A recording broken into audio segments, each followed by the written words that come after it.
Good morning, Happy New Year, and welcome back to Innovate and Caffeinate. We hope you had a wonderful, safe holiday season, and we hoped that we could be back in 2021 for in-person here at Murray Callaway County, but unfortunately, that's just not going to be the case quite yet.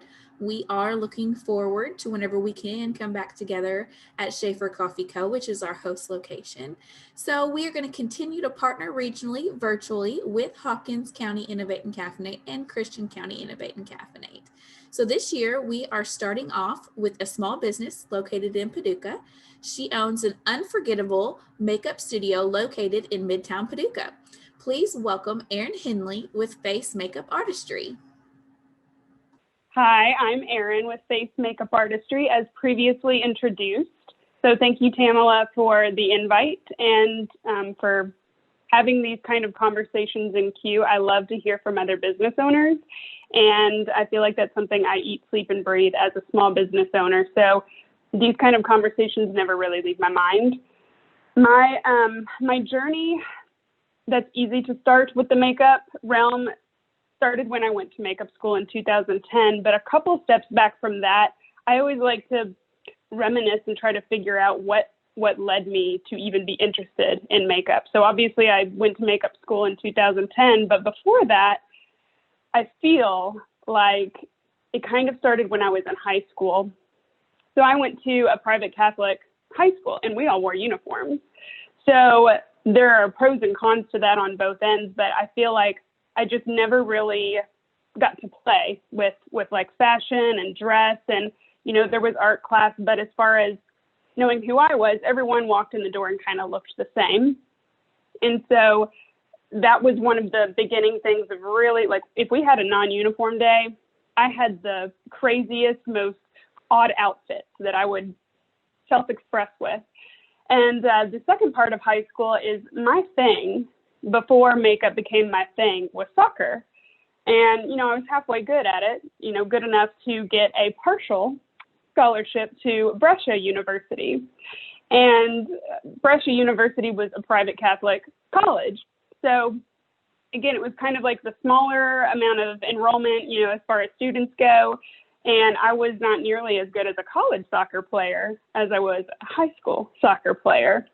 So long story short on all that is there was a complete evolvement and process of elimination with figuring out the next phase. So I lasted a year at Brescia University for soccer because it wasn't worth staying for, even though there was some, you know, financial scholarship money. But as far as like finding a major, there wasn't anything speaking to me. So I have no clue why I chose SIU Carbondale to transfer to, but I did. And they had a fashion degree program. And, you know, coming from high school where I had to wear my uniforms, and they just had some more creative options. And they did the reciprocal agreement to where you could get in-state tuition if you lived within a certain circumference or radius, from campus. So I qualified for that. And I started out in fashion design, which is like sewing, pattern making, draping, sketching. I was awful. So I switched majors to merchandising, which was math. Also awful. But there was one class called styling. So it was telling stories, it was history, and it was about putting pieces together, but it wasn't math, and it wasn't, you know, the pure creation from the inside out like a garment is. And for whatever reason, I cannot construct something from the inside out. So, you know, along the way, I've kept the things that have interested me, and I've just kind of trimmed the fat on the things I don't enjoy. And I've just kind of used that as an internal processor for figuring out what to do. And that styling class really led me to believe that there was something along those lines that was guiding me to a creative field to continue that. And makeup school just kind of popped in my head as like an accessory program I could enroll in that was a version of styling, but not quite the same. So I went to makeup school in 2010. So all that like process of elimination, just switching majors, you know, I did the victory lap in college, 5-year plan, all of that to figure out, makeup was something I was really interested in. And so I went to school 2010, and then having coupled with graduating from a makeup school and college, then that's when I moved out to New York City for a couple years. And what a wonderful blend of opportunity to figure out, do I want to do makeup? Do I want to do fashion? Do I want to do both? It was a really good place to try to figure my footing out with that. I started out at a fashion showroom doing spreadsheets, and that quickly I was looking for makeup jobs left and right while I was working there. And I just began doing freelance work. So that's the wonderful part about makeup, especially in New York City, is that you got to really explore all of the hubs. So they had, huge theater, they had films all the time, they had fashion shoots and shows, which is something I still miss doing really bad. And of course they had weddings and all other special events. So they really had each makeup specialization to experiment with and find out what would be most interesting there. Now, they also had the most competition. Statistically, when I was there were 42 makeup artists per square mile. So there were just so many makeup artists out there. And that really was nice for a while because there were so many people who we could have discussions with the industry and understand, but then it almost felt so saturated to where we were all just becoming each other at the same time. And it was really hard to differentiate one artist from another because we were all learning from the same people, shopping at the same places for our product, and then just really trying to hone in on our skills with the same classes. So that was a really difficult decision to try to understand how to make myself different in a way. And then we did, then the decision came to, after 2 years being in New York City, to move home. And how I decided that was by an article that I stumbled upon. And I think the tagline was, New York City, move here and then move home. So it was basically highlighting people around my age, because at the time I've been here 7 years. I'm almost 33. So I was probably 26 years old when I moved home. And it really helped me understand by reading that article that a lot of people move away, get that big city experience, and then they bring it back to the smaller areas and really help enhance that area with just a little bit more of the big city services or experiences or products. And that spoke to me. And if I was going to move to a small town, it might as well be my hometown of Paducah, Kentucky. And that was the plan, and it worked. And it was a little bit risky at the time, and I still feel like to an extent it can look risky because no one really specialized in makeup in the area. I mean, people offered it. I mean, you could go to the beauty counter, and you could or every once in a while you could go into a salon and someone would have like a small kit set aside that they could do as an add-on service for like a wedding or something like that. But no one was really like, this is my work 100% of the time. So that was exhilarating because no one else had done this. So there wasn't like a copy and paste template, but that was the more difficult part too, because it was like forging a path or, experimenting left and right to figure it out, because you are kind of swimming through that new territory in a smaller town. But I crave that. It was a good move, and I'm still here doing it. So that's kind of my story with it. So again, process of elimination in this town, going off to college and makeup school with those opportunities, and then bringing it back full circle to Paducah. And I don't think I would have been able to open a makeup studio here without leaving for a while, to have perspective on that. So I feel like those direct paths really, I don't know how much I've learned from a direct path. I've always been a wanderer and a meanderer, and along those lines, I I take the scenic route, I guess I would say. That is an amazing story, and I totally understand about taking the scenic route. That is one that my husband likes to follow quite a bit. Good. So you're not alone in that. I like a fellow wanderer. Mm-hmm. I do know that you have moved into a new studio space. You were originally located downtown. So tell us a little bit about how you decided to originally locate downtown to now moving into this newer, more unique studio in Midtown. Yes.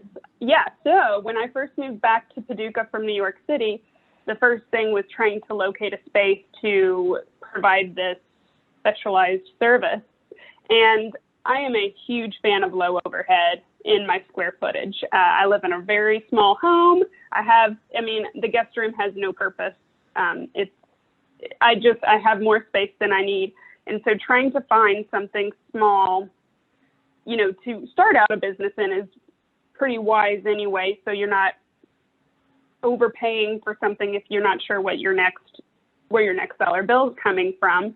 So I was just looking for small spaces, and downtown specifically, because I love small towns and I love the historical areas of towns. Paducah is so charming, and it's an artsy area. So is Lower Town and a lot of areas of Midtown too. But, I just found a small space around the corner of Market House Square, and it was essentially a room and then a shared kitchen and bathroom. And that's where I was for six and a half years, something like that. I think I moved in, it took a couple months to find that once I moved back, but that was kind of home base for several years. And recently, so about a year and a half ago now, it just kind of was clear that it was time to look at another space, because I'm a huge believer, and most of my clients are too, of I don't have any other stylists, workers. Every once in a while, I'll have an assistant or a second artist come in to do like a large bridal party if time is of the essence and we need to get through two people at one time. But it's just me, for better or for worse. And so I love that people can come in, sit in the chair. There's no conversation next to us anywhere. Now this space in Midtown is 4 walls. We can play whatever music that we want. There's parking, whereas downtown, before COVID hit, there were so many different events happening right downtown where I was, and being able to accommodate timely parking for clients was very important, because makeup special occasion where there's just not all this free time to not make your appointment in and out when you need to. So having a parking lot down in Midtown here is wonderful as well. But again, I'm just like a huge believer of having your own time and your own space. And so it's not really the same feel as a salon, because there's no other stylists in here.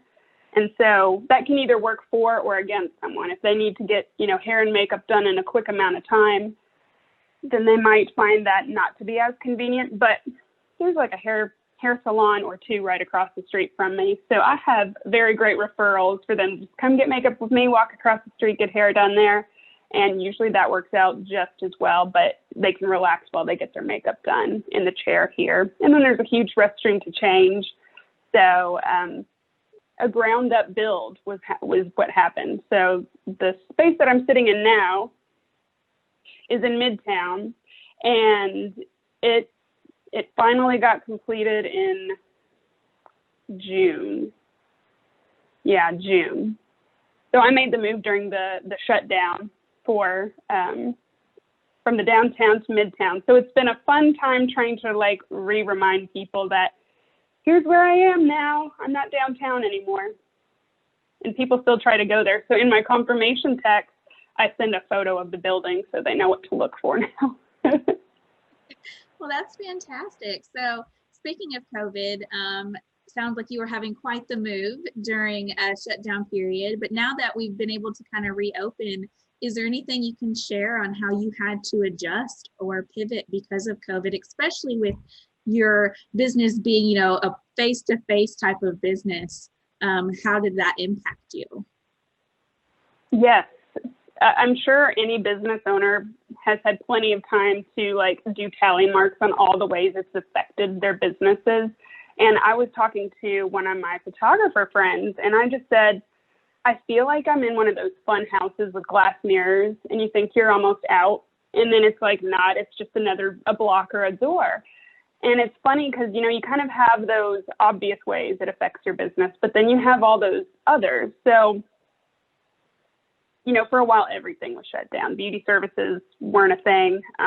But now, especially like currently in December at the new restrictions, you know, with 25 or less people gathering, you know, technically I'm not closed, but I've realized that I am a special occasion provider and makeup's the medium. I'm not a beauty service. I don't lump in the same as other beauty services because I'm not maintenance based.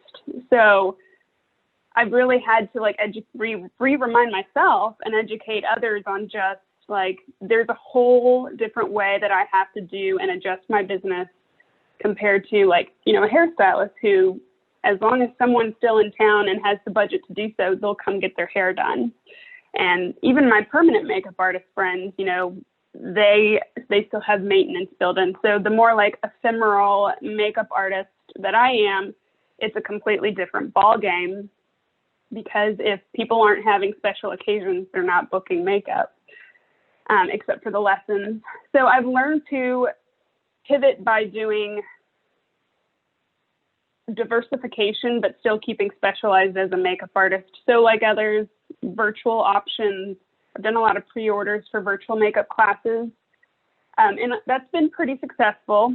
I think people still want the in-person mostly, so a lot of people are like buying gift cards for when they can do in-person again makeup lessons, and that makes me happy to know that I'm that valuable in person, but also virtual is kind of what I have to lean on right now, because this is a quieter wedding time anyway. You know, December, January, February, even March is quieter, and people aren't necessarily jumping to book weddings as quick until they have more security in what the future is going to look like for their potential dates. So yeah, there's been a lot of online, and I've had product to lean on too, which is nice to have people come out and support for Black Friday, Shop Small Saturday, Cyber Monday, and then just, you know, replenish their product when they need it. But also people aren't wearing makeup as much right now. They're not going anywhere, so they're not wearing it. So they're not really experimenting as much, and they're also not restocking because they still have plenty. So again, it's just kind of that fun house mirror thing of like, there's all these things that are just kind of slowing it down. But you got it right when you said it. I don't know, besides a dentist or an orthodontist, who gets closer to a person than a makeup artist. And it's face to face, and they cannot wear a mask beyond, I mean, I do their eyes first, and then they have to, you know, remove the mask, and I keep masked up and hand sanitized and everything else. But it has been a weird thing to cope with knowing I'm not essential, but then also just being so close to a person. And I mean, it was just weird how many different ways it can affect a makeup artist for COVID. I bet that is we're definitely living in some unique times, and hopefully 2021 will bring us some better luck with this, and a vaccine soon, and some herd immunity or something, so you can get back to operating at full scale, which we want all of our small businesses in our communities to be able to do as quickly as possible. I do have another question for you. As someone who has entered into, you know, a niche market in your area at such a young age at the time, do you have any advice for somebody who is struggling to find their niche and start a business at the same time? Yeah, and I would say, one, that I think part of my naivete when I was young was like the perfect time to come into what I did, because, you know, I was never used to getting a salary, or, you know, I was never risking walking away from a super well-paid career job to pursue my passion. It was something I did from out of the gate. So I feel like that really helped me just kind of forge, my own little way to get to something, because I didn't have a lot to lose at the time. I was building my career without having to necessarily leave another one. I was still kind of always figuring it out as I went. But I would say, again, kind of just not to be so copy and paste, because I get a lot of people asking me, mainly about makeup, but, I think it's so good to just be inspired by other industries and bring it back to your own, because then it really just feels like it's original. So I love to just, I got inspired by a Paducah water bill a couple months ago, and I was having a hard time. Well, this is several months ago now, but maybe even almost a year ago, but I was having a hard time of people paying their second invoice on time for their wedding. So my Paducah water bill shows up and they have a late fee policy listed on there. And I'm like, why have I never had this? So I kind of use that as my inspiration, included it. No one has paid me late since. And cash flow is just as important as cash in general with, the way that I do my business. So I was like, a Paducah water bill, just gave me this crazy inspiration. And then my flooring person who came in and did the floors here, he said something that I always thought in my head about kind of the lineup of what I do.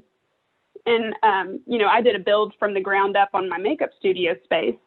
And he said, yeah, flooring, we're kind of at the end of people's budgets, so they don't have much left. And it's always this big speech on trying to validate what you do, but also not budging. And I was like, oh my gosh, you know what? That's kind of how I feel as a makeup artist a lot of times, because, I don't know who sends out the checklist on things to do for weddings. I guess it could be a combination of a planner or just someone personal with what they do prioritize. But I'm like, why makeup sometimes at the very end when it's the face of the day that's getting photographed?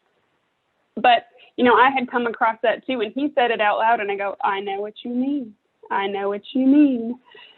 So, I don't know. I just think it's so fun to find applicable things from other industries and bring them back to your own, whether it's a conversation of just, oh, I can relate, and why is that such a thing, to, here's a policy that comes to me every month that I can put into my own business, and it's really helped me out. So whether it's direct or indirect inspiration, I like hearing about how other people do things and kind of mix it into my own. So I really like that. I think that's the best advice, to stay original, but then keep growing. Is just, you can learn a lot from how other industries do their thing. Yeah, I think that is an excellent point, how you can learn something from something as simple as a water bill and be able to implement that into your own business. That's fantastic. I love it. I guess the last thing I want to touch on, I know we're probably running over our allotted time, but I do know that you're really big on community, and you have done some amazing community events, especially around Easter. I love what you do with your Easter egg hunt. Can you talk about how you came up with that idea? Because I'm just curious. Oh, yes.